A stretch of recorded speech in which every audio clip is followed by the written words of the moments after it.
Hi, welcome to the Andrew Buckle book review of Marvel Masterworks Pin-Ups. Now this is featuring the art of Steve Ditko, Jack Kirby and many more with the witty words of Stan Lee. Now this is 120 pages from yoebooks.com, IDW Publishing.com as well. This is from Craig Yoe, 120 pages of wonderful Marvel Masterworks pin-ups from the 60s predominantly, some a little bit later. So we'll just go through some of these. Now I just want to show you the size. So you can see the size there, I put obviously against my hand so you can see. So it is quite a big chunky book. It's nice hardback as well. See great spine there. And I'm just going to show you one of the UK magazines. Obviously we've got our own Marvel Masterwork pin-ups and you can see the size there against that. It's a bit bigger than that. Now I don't know if that one actually appeared in it because of course that isn't really a Marvel Masterworks pin-up. But this was in the UK, and that was a Fantastic Four #1. We had these sort of ones where you sort of had the cover most of. And however, here's obviously a comic. I haven't got actually any with these pin-ups in, which is very weird. I probably have somewhere. Looking through my collection, couldn't find one. So there's the actual size of the comics. You can see the size of the actual Marvel Master. So they are slightly bigger than obviously when they were in the comic book. Though I suspect not as big, of course, as if they were done full-on massive pin-ups. And you can find them quite often in sort of the IDW artist editions, those sort of things. You can see these sort of like pin-up pages, I think, so you find those.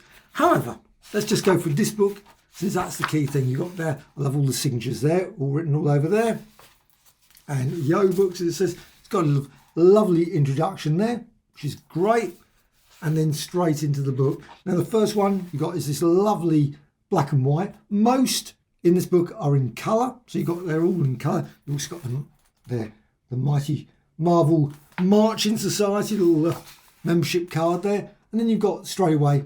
Now I don't think it's particularly in order. It maybe is in order. I do not know. You've got of course the job codes against this. You can see the job codes there. 564. This one is 457. So you can see obviously they're in order, but I think later on they didn't have the job code, so who knows the order. But obviously these were the very early days of Fantastic Four, and it does actually say, it's got a little bit there down the bottom where it says Fantastic Four #2, obviously issue 2, January 1962, where it was included. You've got a very unusual looking thing there in comparison with what it looks like now. Obviously that was very early stages. You've got Johnny Storm looking very, very young there in a pin-up page. And of course they had the Thor there, Lee and Kirby's just written on there.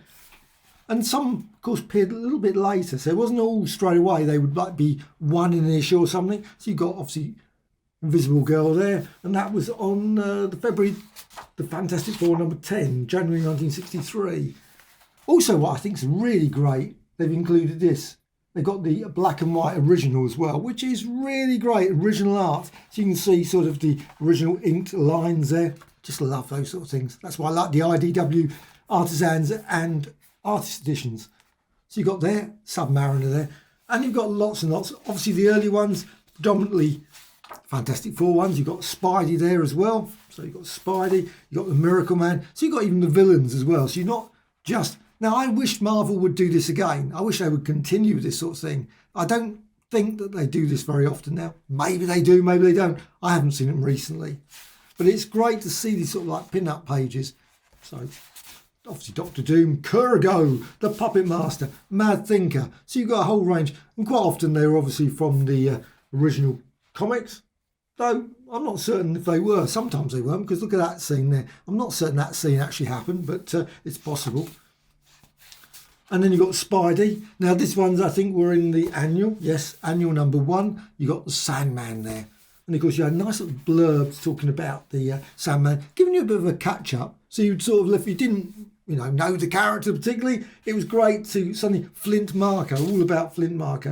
And of course, the Lizard, Mysterio, Green Goblin. Now I don't think every single pin-up from the 60s or the 70s, etc., appears in this, nor do unfortunately any of the 50s ones. So hopefully, if they ever do, a pin-up Volume 2 would be great to include some of the very early ones back in the Millie the Model and those sort of ones as well as ones that were missing. Because I don't think There's many like Steranko ones. I'm certain they did some of those as well.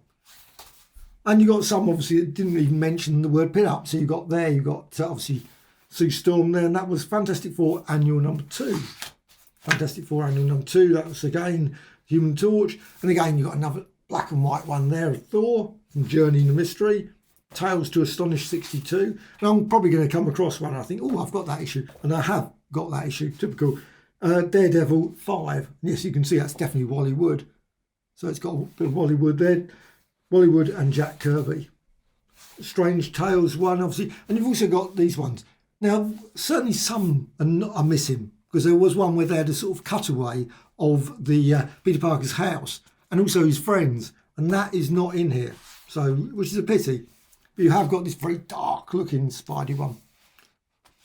And you've got loads more. And then you've got Daredevil. You've got Gene Colan, of course. Daredevil Annual number 1, which I thought I always had Daredevil Annual number 1. I've been looking for it. I just can't find it. So clearly I wanted to show an example in the comics, but just haven't got any. Fantastic Four Annual 5, I have got. So I could have used that one as an example. The Gorgon. So that's quite a great example. Medusa. And then on to, now this is going 1967. You can see it's going through the years. And then you've got Medusa here. Barry Smith, as it says, Barry Windsor Smith, of course, Medusa, and this is 1969. Lovely one here of Bill Everett, the Submariner one, which is really good. Portrait of an Atlantean as a young man, sensational Submariner from circa 1940. And this was in, oh, got that one as well, Submariner special issue 1. Then you got the Mad Bomb one, the period, the Captain America Bicentennial Battles, that period. Recently got the Omnibus, which is superb. So you've got some lovely ones there. And also you've got some more. Oh, there's another one. Lovely pencil sketch there from Jack Kirby. Concept pin-up sketch as well, which is really great. And what else? You've got some John Byrne as well at the back. So John Byrne sort of carried this forward. This was 1983. Obviously a massive gap. Now, I don't know if there were any done during the 1970s. I assume there wasn't. Oh, there's another one here. The Spider-Man Annual. I love it. Again, you've got the original page. And obviously the Where's Parker, and obviously the Where Parker has vanished from that, which is really always great to see. Somewhere along the line it's disappeared. And you've got a few more just all the way through this, and you've got Submariner at the back. And obviously on the back there you got It's Clobbering Time. Well, I loved all these posters, and I say in the UK ones we often had these in black and white or in colour, and they were great, and I always loved them. So I was really over the moon when I found this volume. I thought, wow, 80 years one. In many ways it's a pity they didn't include everything, every single poster, because why not? I mean, it's 120 pages. I'm certain they could have pushed it to 180, 190, charged maybe a little bit more, because the price here is $34.99, which is obviously expensive, but still a really quality book. And if you love 1960s Marvels, I think pin-up ones were always great. Though, of course, a lot of these pin-ups have appeared in the Epic collections. So if you go through the Epic collections, you can, like this one, obviously Fantastic Four Annual, I'm certain probably turns up in the, oh, there's Cyclops, those sort of things, probably in the Epic collections as well as omnibuses, of course. So you've got those. But I think just having them in this collection at this size, and also another thing that probably would have been nice would have been if they had just gone for full-on massive artist edition where you really had a big size one. Unless they were this size, I don't think that was the case. I think they were huge, big pages, like standard size pages. So it would have been nice to have seen them in that full-on. And then, of course, would have been more expensive. But if you're going to go for it, why not just go full on and do a really, really impressive book? The paper quality is very nice. It's absolutely lovely paper. It's not glossy paper or anything. It's not sort of shiny sort of gloss with which would probably ruin it, because the omnibus editions, epics, etc., have got a bit of a gloss that not everyone likes. And this, of course, is a bit duller sort of thing, but just right. Not the same as obviously the original pages. The original pages did not have this look, but still, it's still really, really impressive. I mean, I think it's just great. Absolutely lovely. And to include the original pages as well, not for all of them, but I say with the Submariner you got there at the side, I think it's just an extra special touch. Fantastic Four pin-up page, Prince Namor. It's always a pity that many other characters didn't get pin-ups. I mean, poor old Payspot Pete. There's no Payspot Pete. Wizard. What happened to poor old Wizard and Payspot Pete? That's what I wanted to see. Doc Doom got one, but I don't. Magneto. There is no Magneto one in here. As far as you got obviously Giant Man there, but no Magneto. Maybe he had one, but for some weird reason didn't get included in here. And I really can't say how many are missing. Mate, there must be a few missing. I think someone mentioned that the Steranko one was missing. Some Steranko. And I don't know. I don't think there's any Steranko in here. Might be one. I don't know. Doesn't look like it. No, I can't see a Steranko. And actually that's another big slight criticism of this book, which would have been nice, would have been an index at the back. I do love indexes in books. And you've got obviously a lovely end of the book there with the Avengers. But an index would have been good because then you could, or even the contents at the front, so you could actually look up and go, oh, page. And there's no page numbering as well. So you can't sort of go through it and think, oh, where's that page that you want to look for?